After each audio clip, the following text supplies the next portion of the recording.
No. Yeah, they would have came to me in Pennsylvania.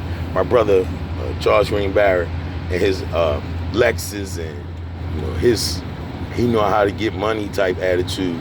Again, his illusions are grander. He still owe me $125. So I say to him, well, I'm not gonna worry about that right now. Let's put that aside, and you can even use some of that towards your traveling fees to come pick me up, and we go up there as a family. Now, his illusions of grandeur were probably so misguided that he probably didn't have enough money to come get me, which is a little hour and a half ride through Pennsylvania. And I can feel those type of tensions, like when people pause on the phone, if you got something that's that critical or, family oriented and driven, that should have been, yeah, that sounds good. Yeah, that sounds good. Okay, let us get ready. Because in that way, I won't have to be worrying about making travel arrangements on the way back, which I already had. Round trip. But my Aunt Toddy and her daughters were asking me, well, did you got a hotel, baby? Because, I shouldn't have to leave right away. And I do. I have to leave at 12 o'clock midnight to Tuesday, because that's the way they book round trip tickets. Round trips from over the phone and reservations based on their availability and where their bus was. And then, it's just like that was the time we have a bus up in that area, so we're going to bring him back around that time. All travelers and passengers have to agree to our terms, And I was like, dang, man, I would love to have stayed a little longer and be able to leave Tuesday, Yeah. So all this is I would like to say microcosm, but no, it's bigger than a microcosm. If my family would behave like the other families that in Chester, that the one that said the Crawfords, who didn't seem to have any space for me, like one person, they didn't have any space for me, but they were always that way. And my grandma was the oldest, and then my Aunt Cubell, which is the Crawfords, she got married to a Crawford, and she's the next in line. She's 89, and my Aunt Toddy was next to the baby. I thought she was 85, but she told me, she corrected me this morning. Oh, now, baby, I'm only 83. Don't make me 85 yet. So, and like I say, and the struggles I had in my life with my family, these people I'm talking about right now, I've been checking them forever, because I'm the second oldest grandchild of my grandma. And my brother's been in jail since 1987. He murdered somebody, got life. I'm glad I have this moment to get some of this stuff out. And it's a down south custom or belief that when your relatives pass, and I don't know if you may have heard this, when it's a day like this, stormy, rainy, that's God shedding tears for them. You ever heard that? Yeah, I've heard, yeah. And look at the type of day it is. And look at when you pick me up. Remember? It was not like this. It wasn't.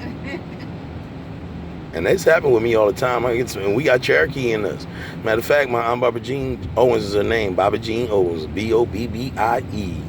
Her she showed us a picture in her albums and stuff of a full-blooded Cherokee, in black and white, with the feathers and the neck craft jewelry and all that, the war beads and all that from the historic way, the way you see them on TV and stuff. I was like, I don't know, no, well, no, it was just one. He was a chief, old school, like Western, like a steel portrait in black and white. Something told me to, I don't know why. I said, can I have that, Aunt Bobby? She's like, no, boy, you kidding me? She's like, get on out of here, you little rascal. That's what she used to always call us. And me and my brother were, and my cousin Lena, which were me and my brother from my mom, and my cousin Lena from my Aunt Joyce. My mom is 74, and my Aunt Joyce is 71. And these are the two. When my Aunt Joyce is in Virginia, and it's just Thalia, her daughter, that says she has to work. I said, Thalia, I used to do corporate job, corporation too. You got a mourning and grieving day, Thalia. I know, but I got these assignments I got to do. I said, Thalia, you not going to come and pay tribute on the side of grandma and meet your family and introduce your kids to, they're down south and now around across the country relatives. Because we all originally from Mullins, South Carolina. Oh, okay. And she said she already got 2 confirms coming from Mullins. But we had a lot of, because they're a lot older and the same crap down there. She said, I don't know how many is coming, but I know the main 2 are coming. And she said, they're going to try to get some more people coming, but they didn't really know Bobby like that. That's their excuse. A lot of these younger generations, or even, my age, I'm 51, and I know her from her used to having to babysit and being in the same area. Yeah. But a lot of them may only know of her, and we fought. I mean, I only say maybe 15, 20 years ago might have been our last family reunion when we used to have them every other year. Yeah. And that's going on with a lot of families. They don't have them as frequently as they used to. Right. So where are you from? You from this area here, Columbus? Yeah, I'm from Columbus. Mm. My family on my father's side comes from West Virginia, and on my mom's side comes from North Carolina. Oh, okay. So you we've got been some here- South. Yeah. Mm-hmm. But we've been here. I mean, she was born here. And just our family, like her grandfather, my great grandfather came from North Carolina, but they moved here. And so Okay. my grandmother and all of them was from here. My grandmother. Yep. So, but we got a pretty big family. You married with kids and all that, or? No, I'm not married now. I've got 2 kids. Well, you know what? I have 2 biological kids, but I raised 5 kids. Oh, okay. So He had 3. So I would say I would have 5 kids. He had 3 when y'all started. Is this the same? No, I had 2 sons, and then my daughter. No, I said you have 2, but you have 3 stepkids or something, or? No, my 3 daughters that I raised them, they were through foster care. Okay. Mm-hmm. Yeah. And so I raised them since they were, one was 11, 12, and those 2 were sisters. And then the other girl came when she was 14. Oh, okay. But, Mm-hmm. they're my kids. I got, they're. Oh, absolutely, yeah. Mm-hmm. They're all my kids. I treat them all the same. You more their mom than they being your kids and their interpretation. You know what I mean? Of course, it's the same thing, but they see you as a rescue more than you see yourself as a rescuer. Right. That's what I was going to say. I was just going to say that. Oh, okay. So these are foster kids that you kind of rescued from somebody or you're helping them out, and you decided to adopt them or something like that. So I didn't adopt. Okay. And mainly because even though their mom, well, 2 of them, their mom, all 3 of them, their mom had some issues. Mm-hmm. But I they love still it. had, like, I know you can't. You said you don't want to get into details. But Yeah. Go They ahead. had some issues. Yeah. But still, there was a connection. I mean, they still have issues. Mm-hmm. They don't go away just because the kids turn 18 and they're not in foster care anymore. The mom still has issues. Mm-hmm. And then she's gonna hear about it now, though. From the kids. So they really kind of recognizing it, So that so she's a support to them, but I'm more of a support because Right. I don't have the same issues. But absolutely, look at you trying to be delicate. Yeah, I'm I trying know to it's a be. national national thing, drugs or alcohol or something like that, more or less. I mean, I'm not gonna get in their business, but it's usually the same commonality, common denominator with the foster kids and all that. It's drugs, and then it's also mental health issues too. Yeah, they come hand in hand. Yeah. Yeah. Yeah, because a lot of times, if the drug's not involved, the mental health issues are not as severe, Yeah. Well, when they get the drugs involved, then both of them gets to be blown out of the stratosphere. And I mean, meaning that your mental health issues, you can probably still be a parent, you can probably still work and, be under treatment with your pills and therapy and stuff like that. Yeah. But when drugs play in that picture, bad boy, you can't do nothing. Yeah. A lot of people, they kind of self-medicate, I think. Oh yeah. But I was just gonna say that you seem like somebody who, in just my brief impression of you with the foster care thing, I was like, you seem like somebody who's gonna quickly get back in that situation. Like, let me get them what they need, and not too much of an inconvenience for me. I mean, of course it might be, but you can't see it that way. You know, they say you said there's no rest for the weary. You know, you get tired, you so what? You gotta still go on.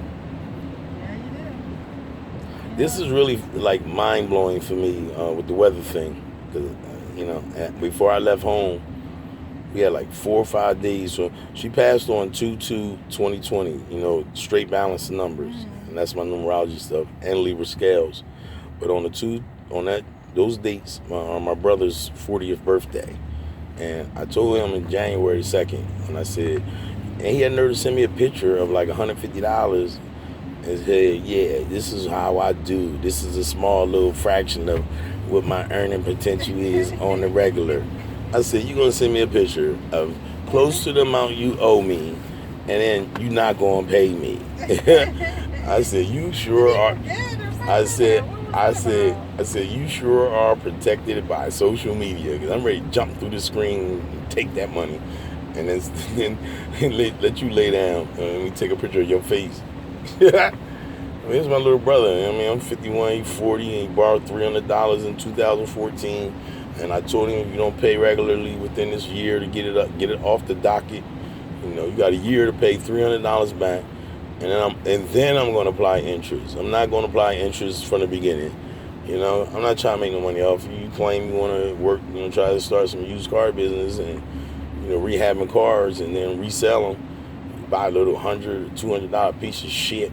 That's what my mom used to say. I don't know how he think he gonna make some money off of that piece of shit. And by the time you get it all fixed up, and you know you're not painting it, you're not adding new tires and nothing. You still selling. You still selling. No, he had like his wife's. She's Puerto Rican. Her brothers and her dad like doing all the repair work, and they may take extra time, you know, because they're not actually working for, or they working for him instead of working for. My mom used to say that they'll take money and then instead of going to get parts or something like that, they'll spend it on other stuff. So now they stretch the time out because, you know, that's just a hobby for real for them. Right. You know, these pieces of crap cars, you know, you might not even have some of the parts and stuff. He threw out there, I've sold over 200, 300 cars. What was your net total income? $10? Right. How much did you spend to sell those cars? You know? That's right. People don't look at that. Yeah, I'm like, man, you throw out some barbs. So, you know, he used to, you know, he had some special education issues, but he excelled within those. He just you know, has some, the same thing I'm telling you now, and this old mind shifting visions and fantasies that go on in his mind, and his main thing is thinking he know all kind of ways to get money. You know, he was trying to get apartment buildings and all that. Never really worked. He worked little out of high school jobs, but never built up no capital, no credit. You know, like me with a college degree and stuff like that. Once I got a job at a bank coming out of college, credit was coming to me. You know.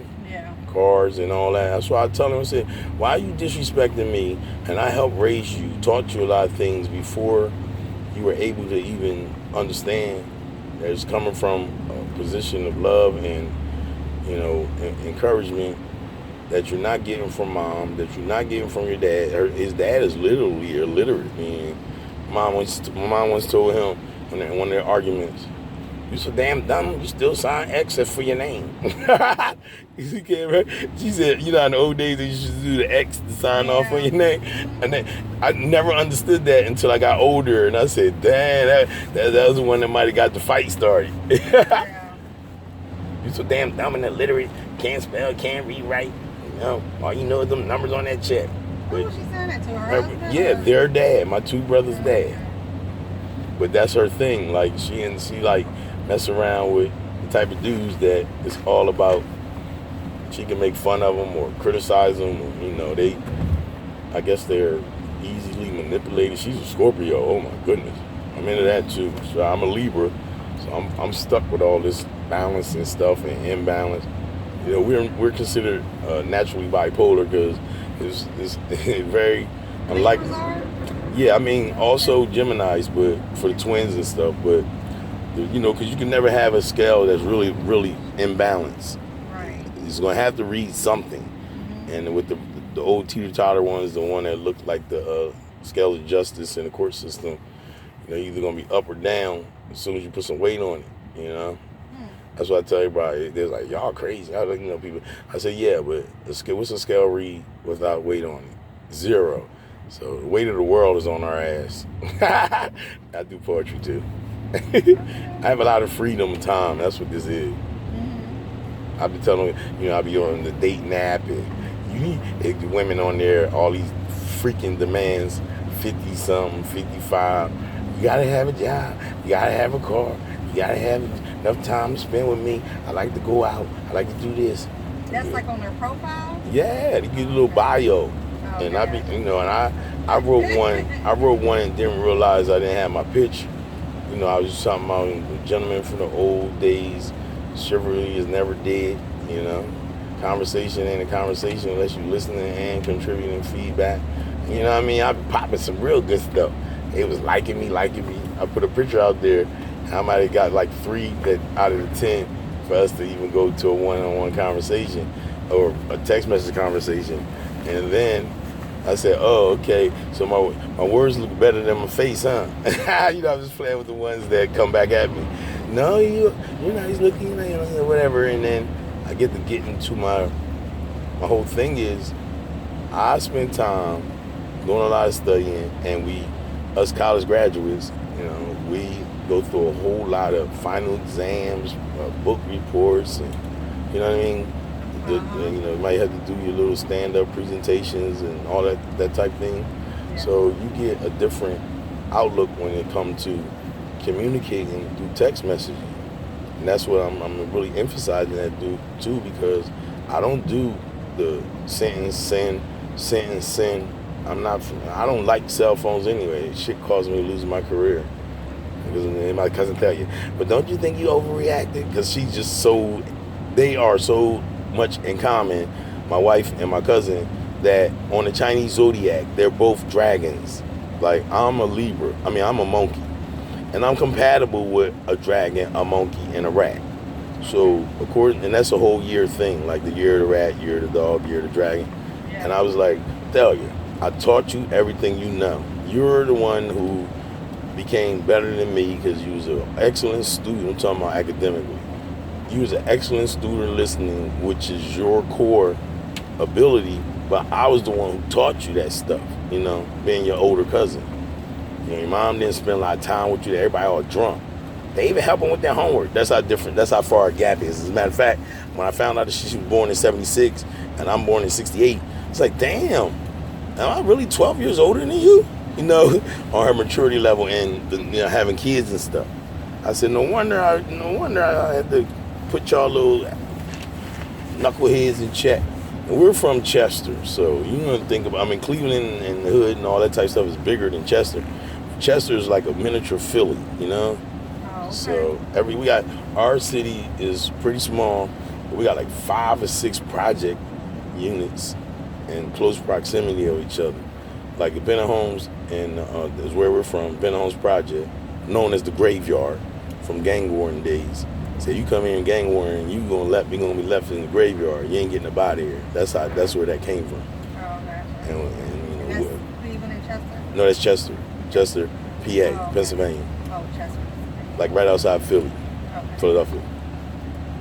There's another one called the Lamokan Village Project. They don't really have a nickname, but we're on 9th and we're on 10th and 10th and Tillman, and they're on 7th and Tillman. Like 2 projects that's that close together, you know? Okay. And we never had no beef with them. We grew up with them, going to the same school with them, and, you know, play little recreation football, basketball, team, you know, our project against their project type thing. But nowadays, these young boys, they actually gang warring with each other. Against the different projects? Yeah, projects in different neighborhoods or the row homes and stuff like that. But there was never any beef with the Benner Homes Project and the Lamokan Village Project. We were so close together, you know, we see each other going to store, we see each other going to school. And they used to go to this gas station that both projects go to, and guys was getting killed right at the gas station. You couldn't really just go to a gas station. Man, that's crazy. Oh, we almost here? About colors, or No, neighborhood? oh nah, man, it could be anything. Anything. Drugs, territory, women, Okay. chicks. Like in the I guess we'll say like 2010 and beyond, you started to hear that these dudes was beefing over girls, and girls setting up guys and getting them up in there. You heard about that part of it, setting them up and. Yeah. Oh, we almost here. I know because I haven't been. Yeah. It's like So, a minute away. so she's in this development. Oh, look at untidy neighborhood. I have arrived. Speaking to her, I'm not. I hope you don't mind. I was videoing. I wasn't videoing you. I was videoing the whole experience. Oh, okay. I mean, cause this it has to be documented. And we get here, y'all saw it was pouring rain, and it's not as bad out here. But oh, this is right here. No, wait a Oh. minute, let me see. It's 16. This right here, 16 East. Is that That's that it, 26? No, hold on. Cause No, it's one. I think it's this one right here. I was gonna say that porch. Oh my goodness, beautiful. Wait a minute, it says 26. Okay, that this one here was 16. So Okay, that was 16, so this Mhm. might be 26. yeah. Yeah, they had to send for a lift for me too. Thalia, Reenie, Nicole. Yeah, this is 26. I can pull up in the driveway. Okay. Cousin Dolores had to send for a lift for me because my buddy sent me a cash app and it didn't go through, and we both thought it did. So I had a negative balance to get here. These are the things I do for my family, and for me. Yeah, look, I get to sit in here, my Aunt Toddy and the family. And is this it right here though? Cause I don't. It says 26. It Um. says there's a note. Come to back. Is that what Oh, okay. Okay. All right. Well. Oh, hold on. Never mind. I was going to say, yeah, it got to be. Let me stop my videotaping. Bye. Now that's what y'all get. Y'all haters. Can't come and celebrate with your family. This nice this nice lady had to hear the terrible side of the Davis family. Ugh.